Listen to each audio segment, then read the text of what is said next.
that thing burns the floor. That's not good. You can smell like ozone come off it. Yeah, you don't want to touch that. Yeah. Hmm? Oh, it's off. Oops. You have a switch. So you Let's do this. want me to scooch that a little. Alright, you know what? You're coming off. And I'm getting one of these. This water.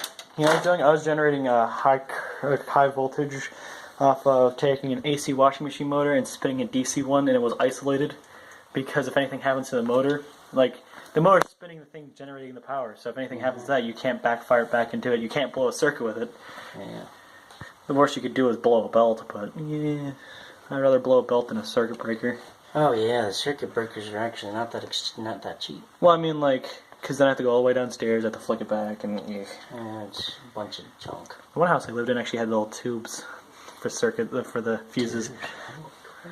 The one guy was an idiot. He put a penny back there that was shorted out. Those things, that's actually commonly used because They fit. they fit, and also they actually delay the fuse timing, the fuse blow. Well, because a penny's not going to blow versus a piece of wire.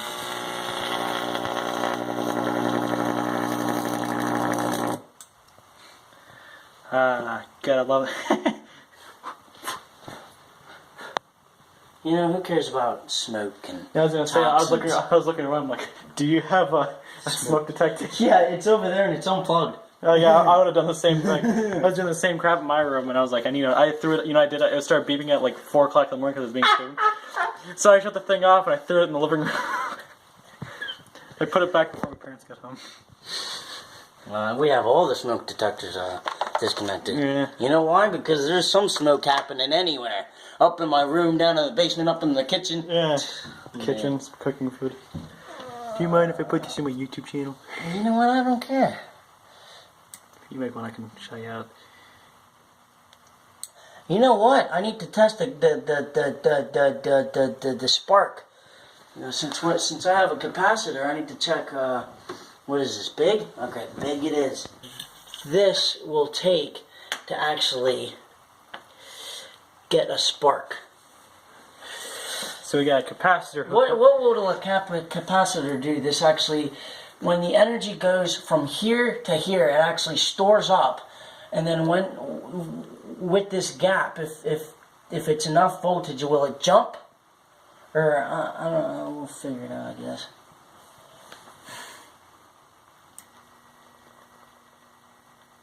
Because right now I'm charging her up.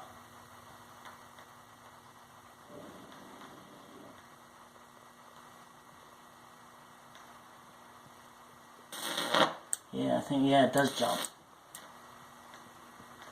Gotta wait that 7 time constants. Is that what it is? Well, because a capacitor takes 7 time constants to charge and 7 time constants to discharge. We call that in my shop, we call it the chart of life because it takes, it kind of like, if it actually like works like a human because you hit your halfway of your life and then you just start dropping off kind of thing. Yeah. But, you know, if you want to learn something, you got your 7 time constants. I'm not even touching it, I'm just seeing what. See, you probably get a better video quality than I do. You know, we can actually do what the Photonics do. Yeah, I said that'd be fun. And we can be partners forever. Well, Don't count on it. People are dirty-minded and all that sort of stuff, so when I just said that, kind of obscured everything. Alright. Now, what's up? Now down to a small spark. What's that all about?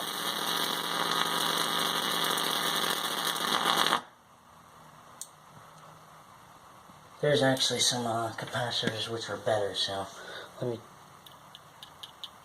Make sure that's discharged. Oh, it's discharged. Now, if you're ever working with capacitors, always make sure you short them out before you work on them. Yeah, I've been hit with capacitors. I've been hit with a transformer that was on. Because I literally had a circuit board.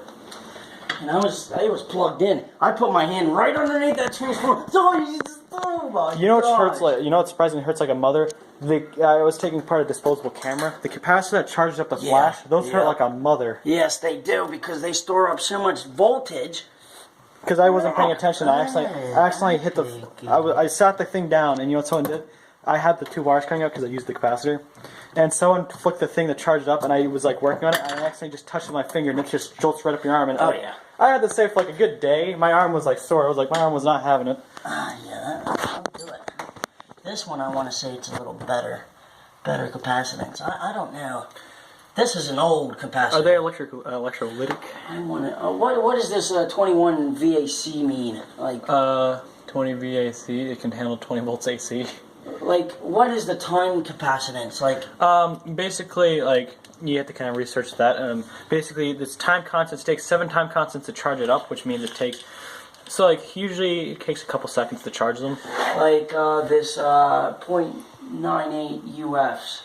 That's its capacitance. That's its. Alright. Yeah, it's micro. It's UFs. It's microfarads. Yeah, microfarads. It's like people. It's like we know what we're doing. Yeah, or we're good buddies. We always ask questions and we find them. See, the great thing is he works with electrical and I work with electronics, so we can do both and both. I actually want to take out the same thing. You know what? Hold on. Those pretty blue sparks.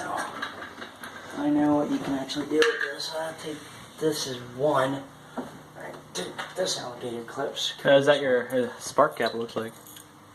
No, I'm gonna actually see if I can etch, because this is actually the key of etching. Yeah. Yep.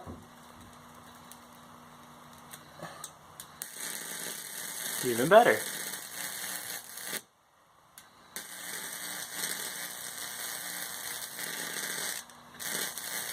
Yeah, you want to touch it, or else it's gonna get hot. So it does work. This is pretty neat. Look at that. I wonder if it would etch better without the capacitor. I don't think so. Because, you know what? I shouldn't say that. Let's do that. Let's try that. Because with all our little minds and whatnot, Because it seemed like it had more of a spark without the capacitor, so either that or it's going to get really interesting. Well, it just might really. Oh, why did I do that? What the heck? What are you looking for? Oh, there. I do that all the time. You set a tool behind you and you're like, Oh man. my You're like, gosh, yeah. You'll tear apart your bench and you look behind you and you're like, I'm an idiot. Oh, that's great. I'm just gonna set it in there like that. Alright. That's unlock well busted. Oh, I did. I busted that one up. I wanted to open it. Alright, here we go. Back to this one. So capacitor is removed, and now let's see what happens. Ooh. A lot better. No more charge distance. You don't have to charge no more. But there's some parts, see, whenever it's darker, you actually get a better result. Whenever it's cleaner, it doesn't show. So let's flip her somewhere else around. Like that. This is cleaner. I like how that quarter.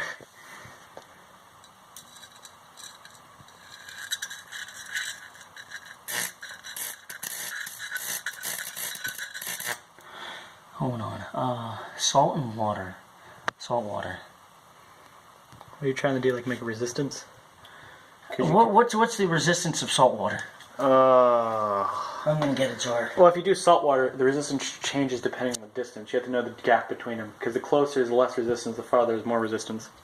So that's on depending on the anode and cathode. Yeah, so how far you have them apart. And if it's too much amperage, you boil the water. Yeah. Well, this actually can boil water. You put this high voltage line, or I mean, you put the ground into the water, and you actually stick this high voltage line into it. You actually begin to boil it. How to boil the water? I'm gonna get a banana. This is gonna be fun. I'm gonna make another video of us boiling a banana.